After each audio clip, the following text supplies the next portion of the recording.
Yun, magandang umaga po mga kasimang. Tingnan niyo po ang itsura ng dagat ngayon. Sobrang lalaki po ng alon. Buti nga po at nakakapaghanap buhay pa rin kahit pa ganito-ganito. Yung po mga magtitinda, sumusubok po sila kahit sobrang lakas po ng alon. Sobrang laki ng alon. Nadaan naman pong maliit yung alon. Nadaan naman pong talagang pagkalaki-laki. At saka ang basura po ay nandito na naman po ulit sa tabing dagat mga kasimang. Tingnan po natin po mga kasimang, yan po ang basura na naman, dala po ng alon. Yan po, ang laki na naman ng kahoy. Sadya po tuwing ganitong buwan ay nadaan po talaga ang ganitong alon. Yan. Medyo maliit pa po yan ngayon, kanina po talagang sobrang lalaki. Pero yung mga magtitinda po natin ng isda ay talaga po sumusubok pa rin po sila. Tatakot nga po kami at medyo malapit-lapit na po sa bahay namin. Kami po yung pinakamababang bahay dito sa tabing dagat mga kasimang. Yan. Yan, laki po ng kahoy. Yan, nandiyan naman po mga basura. Yan ang mga bangka po. Ang iba po ay tinaas na. Ang iba naman po ay nandito pa rin po sa malapit sa tubig. Yan, sobrang laki po talaga ng alon.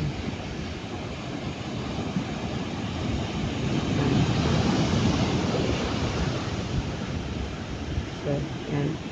Pero mamaya naman pong hapon ay pagkaliit na yan, umuurong po yung tubig.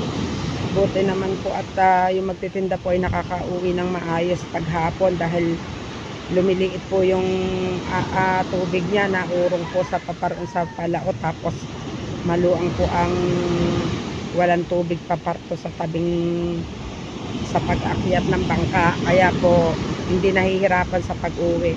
Sa pagsubok lang po talaga sa pagtitinda, talaga pong sinusubok yung along yan mga kasimang. Yan. Yan mga kasimang, ang layo na po ulit ng alon, katulad po ng sinabi ko sa inyo kanina umaga. Ang lalaki po ng alon, tapos paghapon po ay ganito po ang itsura. Yan, nakakapaglaro po ang mga bata. Pero pag po umaga, ang alon po ay nandito sa tapat na ito. Yan, andito po ang alon yan sa may basa pong yan. Yan, nandyan po ang alon pag umaga.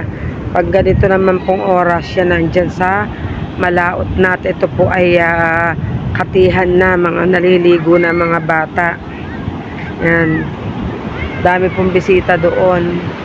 Kahit po madumi ang tabing dagat, ay talaga po namang dinadayo pa rin ng mga bisita. Yan. Dami pong bisita, dami naliligo. Yan mga kasimang. Kasi nga po ay kate ang dagat. Yan. Sobrang layo po ng dagat ng tubig.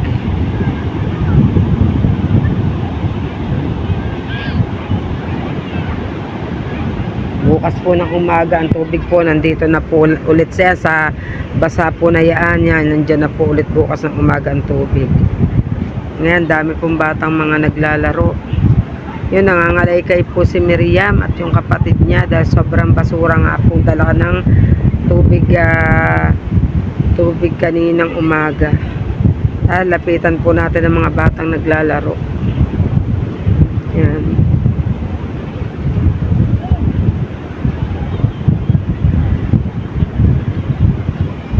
Pinakalaykay po ulit na magkapatid ni Miriam.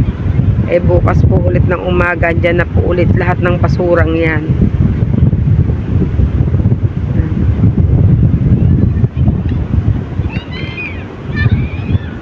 Daming batang naglalaro.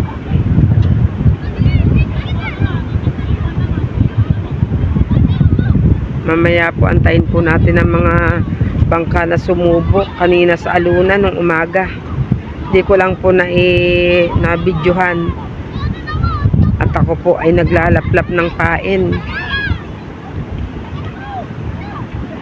Yan. Naglalaro sila mga kasimang. Yun, nagpapaandar po siya ng makina. Sinusubukan pong andarin ng kanyang makina at susubok po siya bukas ng umaga. Yan.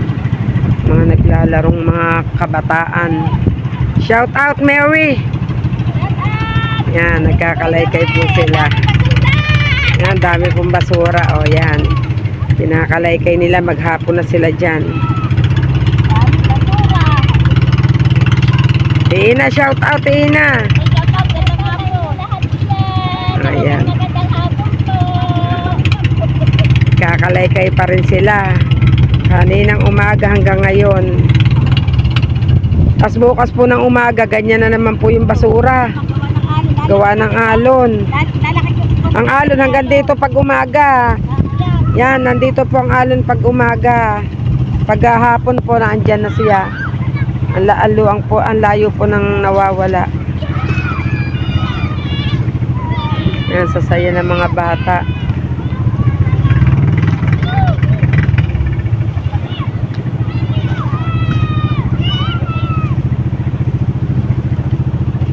May mga bisitang naglalakad.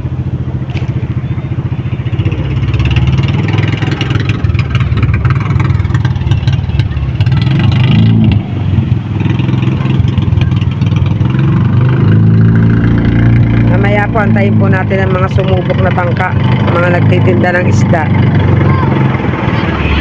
So yun mga kasimang, pumupunto po yung bangka namin. Yan.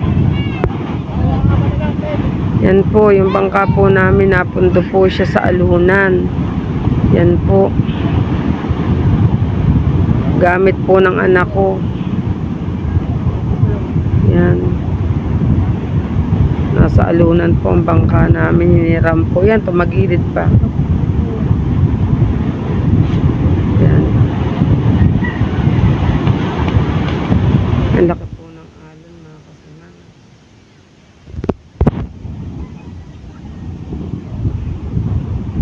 Yung Jomon po, napundo rin yung Jomon. Yan. Napundo rin po ang Jomon. Ang laki ng alon. Yan. Kita nyo mga kasimang tayo kaya ano natin. Yan, ang Jomon po nasa alunan din. Yan. Yan, nasa alunan po rin. Ganyan po kahirap maghanap buhay mga kasimang. Talagang sinusuong po ang laki ng alon. Yan. Dito nga po pala si Shay, nagbablog din po siya. Yan. Shout out! Yan. Nagabang talaga ako ng ano, mga namahanap ng Ako, karugtong lang yan.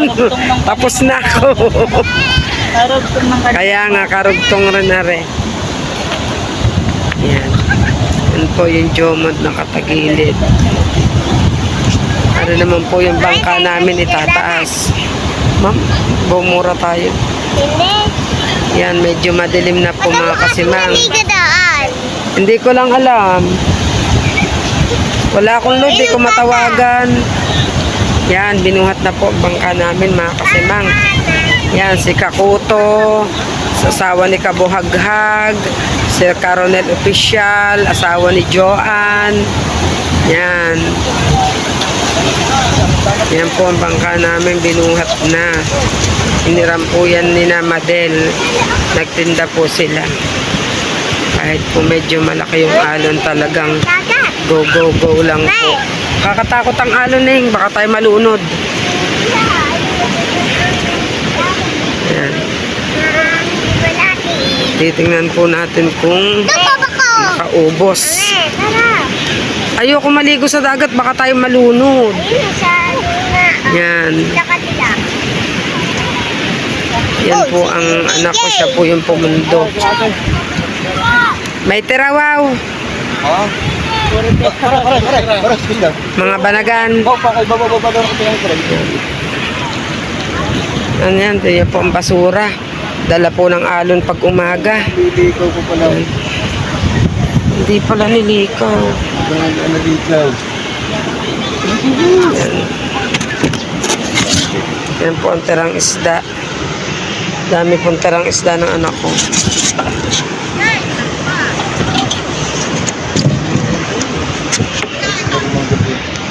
Yung lobster po, nasa loob, puro yellow at lobster green po. Tira nila.